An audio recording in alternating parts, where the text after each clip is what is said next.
Hello बच्चों, कैसे हो आप सभी। तो आज की इस वीडियो हम स्टार्ट करेंगे अपना एक्सरसाइज 10.4। ठीक है। तो हमने आज डिस्कस किया है पिछली वीडियो में इसके बारे में, वेक्टर अलजेब्रा, वेक्टर प्रोडक्ट के बारे में। ठीक है। तो आज इसके स्टार्टिंग करते हैं क्वेश्चन। फर्स्ट क्वेश्चन स्टार्ट कर रहे हैं। तो फर्स्ट क्वेश्चन आपको क्या कह रहा है? फाइंड ए क्रॉस बी का मैग्नीट्यूड निकालना है। तो ए भी आपको दे रखा है। तो पहले आप क्या निकालोगे? ए क्रॉस बी करोगे। ठीक है।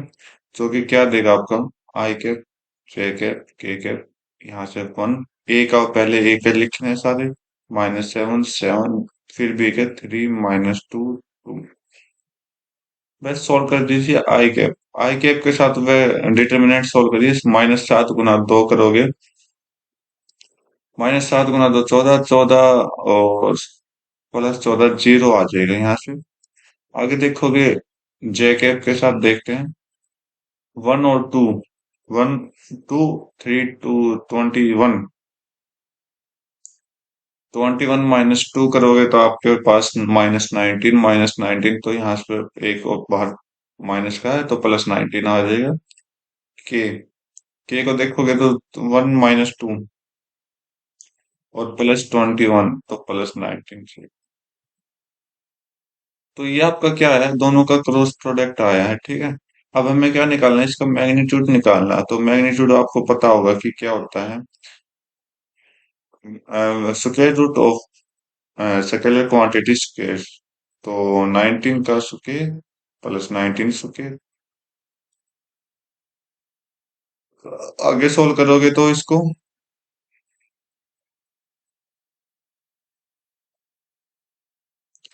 तो यहाँ से आपका कितना आया? टू 19 का स्क्वायर आया। और 19 का स्क्वायर 19 बाहर आ जाएगा, अंदर √2 आ जाएगा। ठीक, ये आपका आंसर। नेक्स्ट क्वेश्चन देख लेते हैं। बोला कि यूनिट वेक्टर निकालना है जो कि आपका a+b और a-b से आएगा। ओके, निकालते हैं। जो कि परपेंडिकुलर है, परपेंडिकुलर है तो 90 डिग्री का, 90 डिग्री का, तो इसका मतलब वेक्टर प्रोडक्ट यहाँ पर बनेगा। तो पहले वेक्टर प्रोडक्ट निकालते हैं हम ए और बी का। ए, पहले प्लस बी कर लो। a+b जो है वो कितना आ जाएगा? 3 और 1 4 आई के, 2 2 4 4 जे के, 2 और -2 0 हो जाएगा आगे। तो a माइनस बी, a-b क्या हो जाएगा?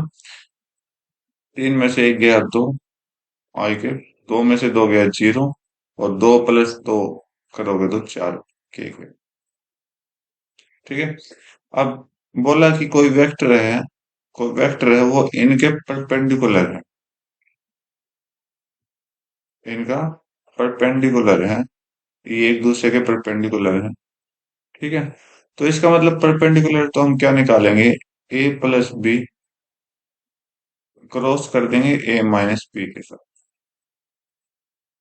तो कितना आ जाएगा आपको? आई के, जे और के। तो 4 और 4 पहले प्लस के लिख दो। 4 और 4, दोबारा 2, और यहाँ पर कितना है? 4 के कैप के नीचे, और ये 0 0 लगा दो। आंसर आ जाएगा। तो आई कैप के साथ कितना आएगा? 4 चौक 16, 16 आई कैप। जे कैप कितना आएगा? जे कैप के साथ 4 चौक 16, यहाँ पर भी 16 माइनस का, और के कैप के साथ -8। ओके। तो अब आपको क्या निकालना है? अब आपको निकालना है, ये आपका सी वेक्टर आ गया है। तो unit, unit vector of c vector चाहिए हमें। सी वेक्टर का यूनिट सी, जो क्या कहता है? सी वेक्टर अपॉन में मैग्नीट्यूड ऑफ सी वेक्टर। तो मैग्नीट्यूड ऑफ सी वेक्टर निकालिए आप। 16 स्क्वायर प्लस में -16 स्क्वायर, स्क्वायर बाहर आएगा, प्लस में -8 का स्क्वायर। तो 16 स्क्वायर 256, 256 256 कितना हो जाएगा? 256 आपका हो जाएगा 512। ठीक है। 512 और 64 अगर करोगे तो 6, 6 और 1 7, 576 स्क्वायर रूट, और 576 स्क्वायर रूट किसका होता है? 24 का होता है, ठीक है। तो मैग्नीट्यूड ऑफ सी कितना आ जाएगा? 24। तो सी वेक्टर कितना अपना पूरा? 16 i cap minus 16 j cap minus 8 k cap. 24 इस सभी के नीचे रख दो, 24 24 24।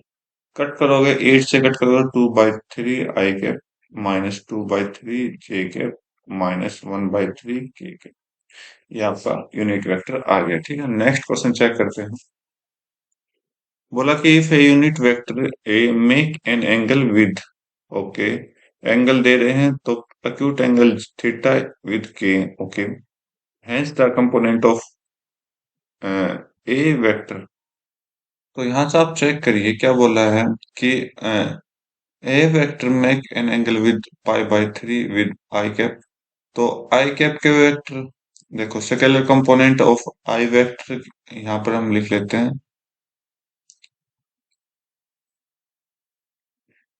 ए, ठीक है। ए वेक्टर A1 आ जाएगा, राइट। इधर A2 कर देंगे और के के साथ A3 कर देंगे, क्योंकि आप देखोगे वेक्टर आपने निकालना क्या है? A1 i कैप प्लस में A2 j कैप प्लस में A3 k कैप, ये तो है, ठीक है। चलो सोल्व करते हैं। तो यहाँ पर आप चेक करोगे, ये सारे क्या है? यूनिट वेक्टर है, राइट, यूनिट वेक्टर है, ओके। तो और याद रखना कि A1 मैग्नीट्यूड, और तो ये बाद में करेंगे, इसको बाद में करते हैं, पहले इनको सोल्व कर लेते हैं। तो यहाँ पर बोला गया कि फर्स्ट कंडीशन में क्या बोला? cos π/3 या साइन से यूज करें, चाहे आप साइन से यूज कर लो, मैं आपको cos से करके दिखा रहा हूँ, आप साइन से यूज कर सकते हो। π/3 कितना है?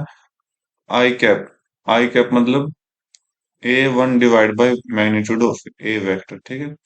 तो magnitude of complete A vector कितना हो जाएगा? यूनिट वेक्टर हो जाएगा, ठीक है, 1। तो ये 1 हो जाएगा, यहाँ से आप cos π/3 की वैल्यू निकालोगे तो 1/2, 1/2 A1 आ जाएगा, ठीक है, ओके। सेम कंडीशन दूसरी, cos π/4, π/4 से A2 में ए मैग्नीट्यूड, मैग्नीट्यूड ऑफ A1 है, तो π/4 कितना हो जाएगा? 1/√, इजिकल टू A2, ओके। और एंगल थीटा निकाल रहे हैं, एंगल थीटा मतलब cos थीटा, के साथ के कितना है? A3 में ए मैग्नीट्यूड, ओके। तो यहाँ से आ जाएगा cos theta is equal to A3, यहाँ से cos थीटा की वैल्यू, सॉरी A3 की वैल्यू कितनी हो जाएगी? cos theta. अब आपको पता है कि magnitude of a is equal to 1 है, तो इसका मतलब आप क्या कह सकते हैं? Scalar component of a vector का स्क्वायर रूट। तो A1 square plus A2 square plus A3 square is equal to 1। तो यहाँ से A1 कितना आ जाएगा? अब स्क्वायर रूट को उधर ले जाओ, स्क्वायर से मल्टीप्लाई कर दो, स्क्वायर, तो ये स्क्वायर रूट हट जाएगा, स्क्वायर इन बोथ साइड। तो यहाँ से अपना क्या है? A1 प्लस A2 स्क्वायर कर दो सारे, इजिकल टू 1। तो 1 का स्क्वायर भी 1 होता है, तो यहाँ पर a की वैल्यू पुट करो, A1 की वैल्यू 1/2 का स्क्वायर, इसका मतलब 1/4 प्लस 1/√2 का square 1/2 plus cos square theta is equal to 1। तो 1/4 प्लस 1/2 करोगे तो 3/4 हो जाएगा, ओके। और 3/4 को उधर ले जाओ, cos square theta is equal to 1 minus 3/4 कितना हो जाएगा? यहाँ से 1/4। तो cos स्क्वायर थीटा 1/4 है, cos थीटा कितना हो जाएगा? 1/2, राइट, ओके। तो यहाँ से थीटा की वैल्यू कितनी आ गई? तो इसने पूछा कि फाइंड थीटा, थीटा की वैल्यू कितनी आ गई? कहाँ पर है? 1/2 π/3 पे है। तो ये एक तो आंसर ही आ गया। ऊपर से दूसरा आंसर क्या पूछा है इसने? दूसरा क्वेश्चन, कंपोनेंट ऑफ ए। तो ए के कंपोनेंट क्या थे? ए के कंपोनेंट A1 थे, A2 था और A3 था। बस A1 कितना अपना 1/2 है, A2 कितना 1/√2 है, और लास्ट को इतना आ जाएगा cos थीटा मानना था ना, तो cos थीटा की वैल्यू जगह 1/2 पुट कर दीजिए, आपका आंसर, दोनों आंसर निकाल दी, ठीक है। नेक्स्ट क्वेश्चन चेक करते हैं। बोला कि सो दैट, इसको शो कराना है हमें, ओके, कि कैसे सोल्व हुआ है। तो भाई ये रिकॉर्डिंग शायद रुक गई थी, तो आप देख लीजिए इसको मैंने कैसे सोल्व किया। कुछ नहीं किया, पहले क्रॉस प्रोडक्ट, इन दोनों की क्रॉस प्रोडक्ट यहाँ पर मैंने ट्राई की, फिर इसको जीरो वेक्टर को बना दिया हमने, फिर इसको डिटरमिनेंट के अकॉर्डिंग सोल्व किया। तो यहाँ, फिर यहाँ पर हम क्या करेंगे, यहाँ पर आपने कंपेयर किया है, कंपेयर कैसे, यहाँ पर जे कंपोनेंट है दोनों साइड से, यहाँ पर के कंपोनेंट है, तो इसकी हेल्प से हमने क्या निकाल दिया, आपका लैम्डा और म्यू की वैल्यू निकाल दी, ओके। तो अपना नेक्स्ट क्वेश्चन देख लेते हैं, आप देख सकते हो आराम से, ओके, वीडियो को पॉज करके। बोला कि आगे given that A dot B is equal to zero, को A cross B is equal to zero, तो वेक्टर बताना, कंक्लूड बताना है क्या होगा।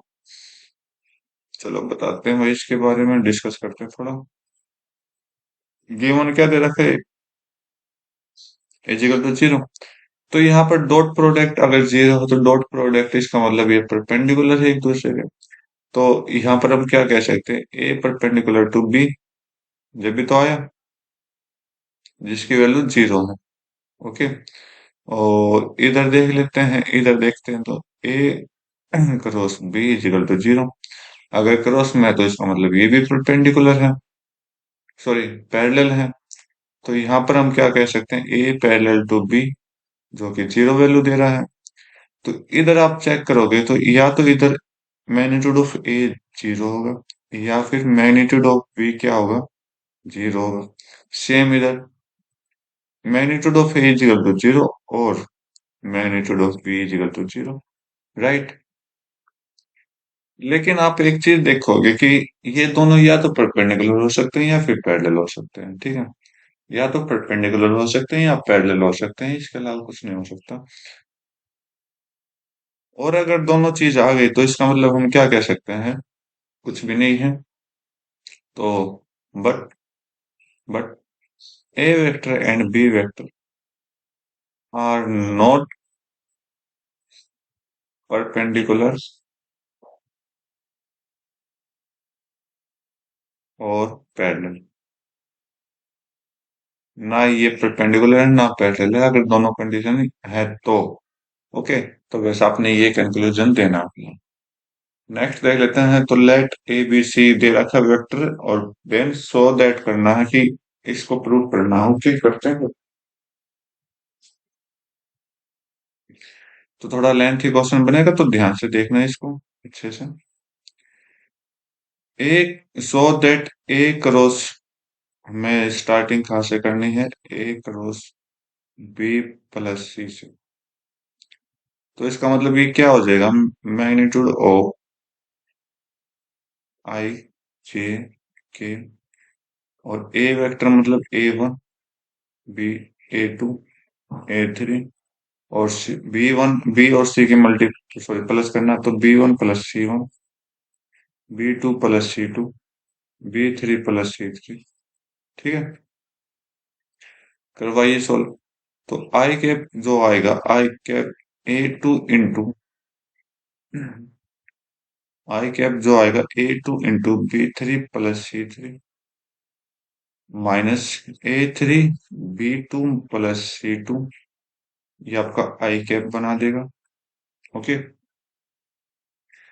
आगे देखते हैं, minus A1 × B3 + C3, okay. और आगे चेक करते हैं, तो माइनस A3 B1 + C1।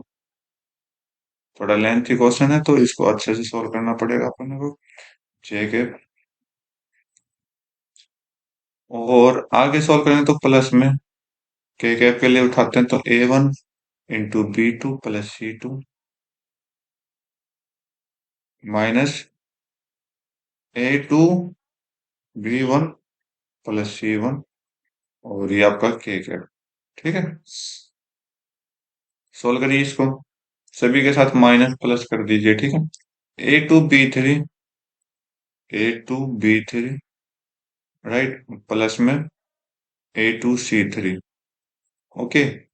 और इसके साथ हमने कर दिया आई कैप। आई कैप तो आई थिंक सभी, चलो बाद में देखेंगे। आगे देखते हैं माइनस में A3B2 प्लस में A3C2। ठीक है। यहाँ पर भी हम क्या लगाते हैं, आई कैप। आई थिंक,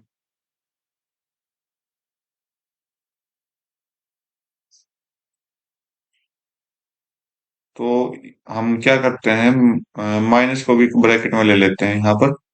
तो यहाँ पर हम प्लस रख देते हैं, ठीक है। यहाँ पर आई कैप माइनस में है ऑलरेडी ये A1B3, A1B3, और प्लस में A1C3 जे कैप, और plus minus A3B1 plus A3C1 जे कैप। ओके, हो गया। प्लस में A1B2 प्लस A1C2, ओके, के कैप, प्लस माइनस कर दो A2B1 प्लस A2C1 के कैप। तो आपने इतना सॉल्व कर दिया। तो हम क्या करते हैं,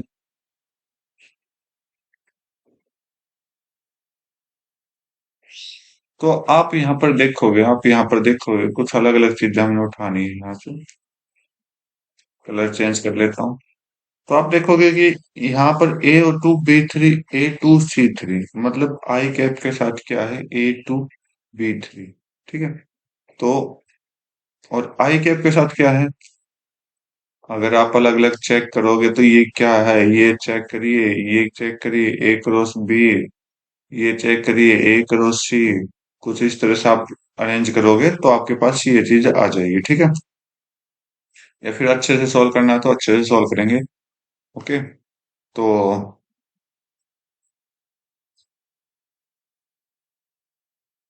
उठाता हूँ भाई मैं, A2B3 आई कैप सभी के साथ अलग अलग रख देते हैं, ठीक है। A2,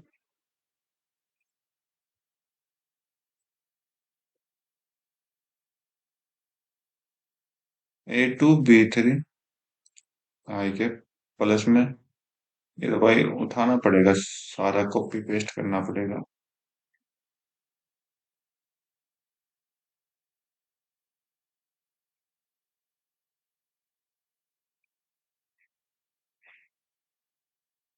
तो भाई ये कॉपी पेस्ट हो चुका है आपका, राइट।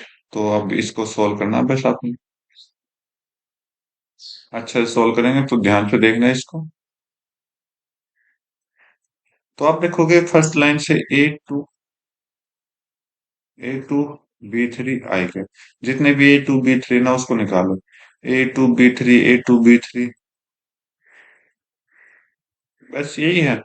अच्छा, ए और बी का कॉम्बिनेशन निकालना है, तो यहाँ से आप चेक करोगे A3B2। अच्छा, ये तो आई कैप का है। इधर देखो, तो A2, ए और बी का कॉम्बिनेशन यहाँ पर दिखाई देगा, माइनस का हो जाएगा ये। देखो यहाँ पर साइन चेंज हो जाएगा ना, माइनस माइनस, ये माइनस, ये प्लस, और तो ये माइनस है तो माइनस चला जाएगा आगे। तो हम देखते हैं, तो यहाँ पर आई जे कैप में तो माइनस का A1B3 जे कैप। ओके। आगे सॉल्व करेंगे तो के कैप में, और चेक करिए ए और बी, A1B2 ये रहा यहाँ पर, प्लस में A1B2 के कैप। Okay, right. अब आगे चेक करिए, हमें क्या चाहिए, हमें मेन मेन चीज चाहिए अब। ए ए और सी का हमें निकालना है, तो यहाँ से आप ए और सी का निकालिए। देखो मैं सारे नहीं निकाल रहा, मैं निकाल रहा हूँ कुछ कुछ। तो यहाँ से आई कैप से प्लस वाला उठाते हैं, प्लस में A2C3 आई कैप, माइनस वाला उठाएंगे तो माइनस में A1C3 जे कैप, माइनस में A1C3 जे कैप, और आगे उठाएंगे तो आगे ये रहा A1 C2 के। ठीक है। अब इसको हम क्या करते हैं, वापिस अपने डिटर्मिनेंट फॉर्म में लेकर आते हैं। डिटर्मिनेंट फॉर्म में आई कैप जे कैप के कैप। तो आई कैप के साथ A2 और B3, J1 के साथ A1 और B3, A1 और B3, तो इसका मतलब यहाँ लग जाएगा। और के कैप के साथ A1 B2 B2। ठीक है। ओके।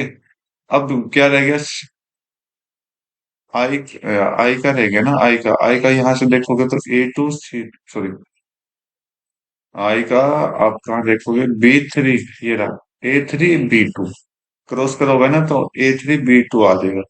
तो आई कैप का मैं यहाँ ले रहा हूँ ए माइनस का A3 B2, क्रॉस किया ए A3 B2, ये क्रॉस किया ना।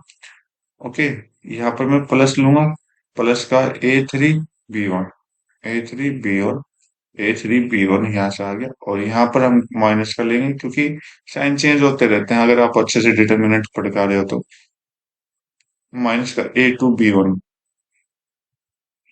ठीक है। इधर चेक करते हैं, इधर माइनस का आ जाएगा, माइनस का क्या, माइनस का आएगा आपका A2C3 है ना। तो A2C3, पहले इधर भी डिटर्मिनेंट बना लेते हैं एक बार। आई कैप जे कैप के कैप और A2C3 अब क्या आएगा माइनस का, इधर इधर माइनस का आ सकता है C2 और A3 और C2 ये माइनस का रहेगा भाई, देखो साइन चेंज हो जाएगा ना, तो ये A3 C2 आ जाएगा। राइट। A3 C2 आई के, इधर प्लस का आएगा आपका क्या, A3 C1 जे, A3 C1, A3 C1 कहाँ है, ये रहा A3 C1, सॉरी ये तो A1 है, A3 C1, ये माइनस का हो जाएगा, साइन चेंज नहीं किया यहाँ पर, A3 C1, सॉरी प्लस का, ये प्लस का ही ठीक था। तो ए थ्री नहीं, ये तो A1 है, तो यहाँ पर भी तो 1 है ना, ऊपर देखो 1 है। थोड़ा अच्छे से सोल्व करना भाई। A3 C1, तो इस तरह से आपका ये माइनस का आ जाएगा A2 C1। ठीक है। ठीक है, तो ये आपका डिटर्मिनेंट बन गया। तो यहाँ से डिटर्मिनेंट बना है, तो इसका मतलब यहाँ क्या हुआ, A×B हुआ। और इधर से क्या निकल के आया, A×C1, सॉरी C1 नहीं, सी वेक्टर।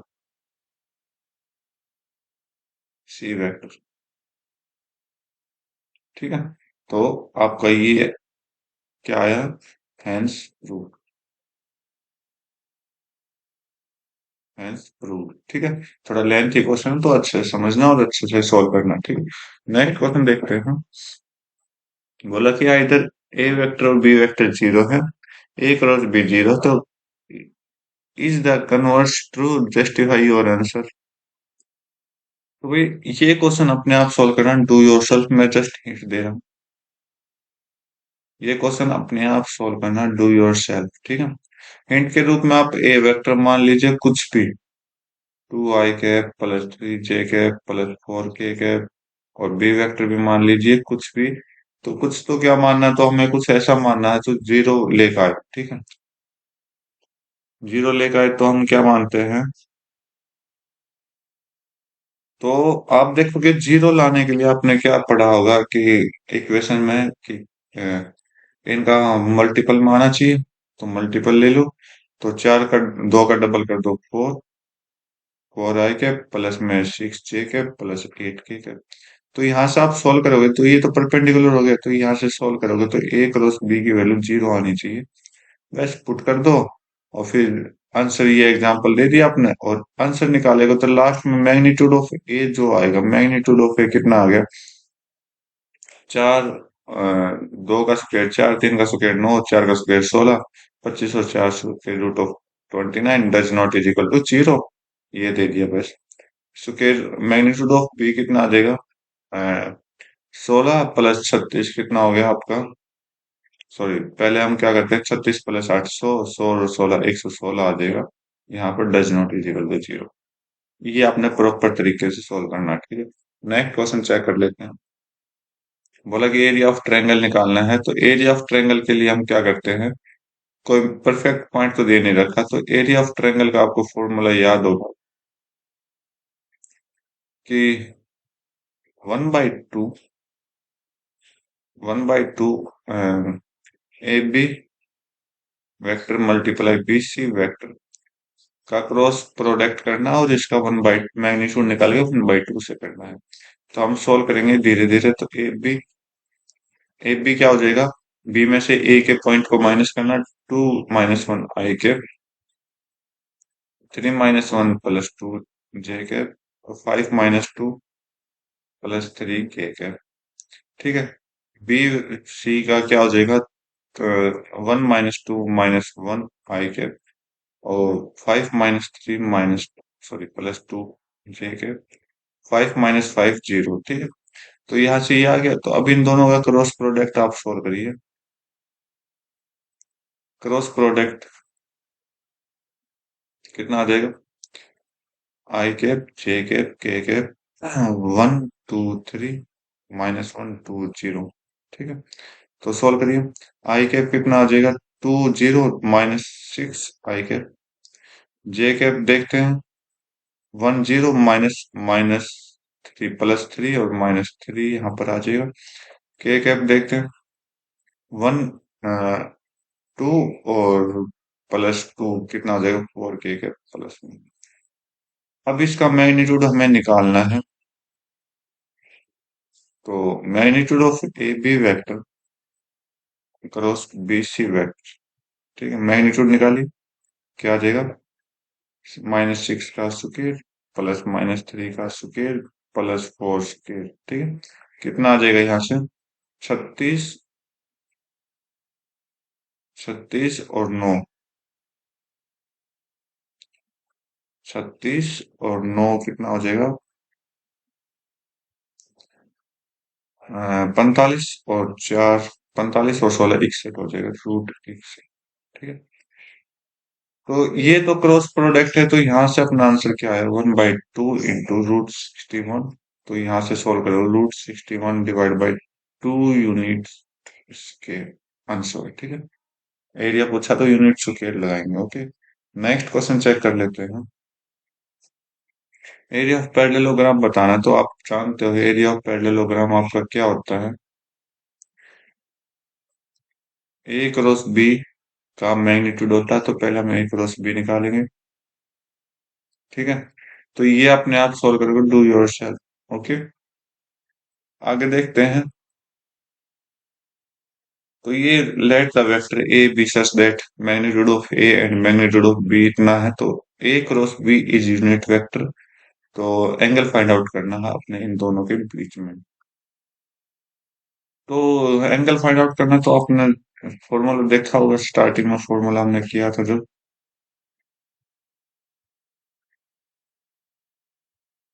कि साइन थीटा क्या होता है, साइन थीटा होता है A cross B divide by magnitude of A with multiple with magnitude of B. तो यहाँ से सॉल्व करिए, ए क्रॉस बी कितना है, यूनिट वेक्टर बोला है, यूनिट वेक्टर मतलब ए क्रॉस बी का 1 आ जाएगा, तो 1/3 इंटू √2/3, 3 से 3 कटवा, तो ये कितना है, 1/√2। अगर साइन थीटा कितना, 1/√2, तो थीटा कितना हो जाएगा, साइन इनवर्स 1/√2, और साइन इनवर्स 1/√2 कितना होता है, 5/4। आंसर कौन सा है, बी ऑप्शन आपका राइट आंसर हो जाएगा, ठीक है। नेक्स्ट क्वेश्चन देखते हैं। बोला कि एरिया ऑफ ट्रायंगल निकालना है, ओके। और एरिया ऑफ रेक्टेंगल निकालना है जिसके पोजीशन वेक्टर्स ये हैं, okay. Position vector, okay, a b c d, right. तो आपने एरिया निकालना है। तो यहाँ पर हम क्या करेंगे, पैरेललोग्राम का एरिया, क्योंकि एक पैरेललोग्राम की तरह ही तो होता है रेक्टेंगल भी, तो पैरेललोग्राम के एरिया ले लेते हैं। तो यहाँ पर क्या होगा, रेक्टेंगल है तो इसका मतलब a b is equal to c d हो जाएगा। तो हमें जो एडजेसेंट साइड लेनी पड़ेगी, तो ए बी और एंड बी सी लेना पड़ेगा, तो ये दो वेक्टर लेने पड़ेंगे। तो हमें क्या करना पड़ेगा, ए बी वेक्टर लीजिए। ए बी वेक्टर मतलब बी के कंपोनेंट से ए के कंपोनेंट को माइनस करना। तो ये आपका ए है, ये आपका बी है, ये आपका सी है, ये आपका डी है। चलो सोल्व करते हैं। तो one minus minus one, b में से वन, क्योंकि आई कैप के साथ वन है तो माइनस वन, तो यहाँ से टू आई कैप हो गया। One by two minus one by two zero, ये जीरो हो गया बस। एंड अब करते हैं बी क्रॉस सी। तो one minus one I cap zero, minus one by two minus one by two, minus two by two. और तो भाई बी सी का आप चेक करोगे तो ये one by two minus one by two मतलब माइनस वन आ जाएगा, माइनस वन जे आ जाएगा, ठीक है। और प्लस फोर जीरो हो जाएगा, राइट। तो अब आपने क्या निकालना है, इन दोनों का क्रॉस प्रोडक्ट आपने निकालना है, क्रॉस प्रोडक्ट, ठीक है। जो क्या कहता है, आई कैप जे कैप के कैप। आई यहाँ पर टू है पहले वाला, फिर ये दोनों जीरो है, फिर ये जीरो है, माइनस वन जीरो, ठीक है। तो यहाँ से कुछ नहीं, सिर्फ आई कैप अपना निकल के आया है। आई कैप नहीं, के कैप निकलेगा यहाँ से। तो के कैप कितना निकलेगा, minus two, minus two, okay. Minus two into minus one, minus two निकलेगा, राइट। अब हमें क्या निकालना है, मैग्नीट्यूड ऑफ दिस। तो मैग्नीट्यूड ऑफ दिस निकालना है। तो मैग्नीट्यूड ऑफ निकालोगे तो क्या करोगे, square root of minus two का स्क्वायर कितना आ जाएगा, फोर स्क्वायर रूट, तो टू आ जाएगा, ठीक। तो बस ये आपका एरिया आ गया। तो एरिया ऑफ रेक्टेंगल कितना आया, टू यूनिट स्क्वायर, ये आपका आंसर, ठीक है। तो भाई आगे ये मिसलेनियस एक्सरसाइज आ जाएगी, तो इसको हम नेक्स्ट वीडियो में सॉल्व करेंगे। तो आज की वीडियो में बस एक्सरसाइज 10.4 कंप्लीट कर चुका हूँ। उम्मीद करता हूँ आपको हर एक क्वेश्चन अच्छे से समझ आए होंगे। दो क्वेश्चन मैंने छोड़े, वो आप लोगों के लिए छोड़े, ठीक है, ताकि आप भी प्रैक्टिस करो। तो आज के लिए बस इतना ही। मिलते हैं अपनी नई वीडियो में मिसलिनियस के साथ। तब तक के लिए thank you, have a nice day, जय हिंद।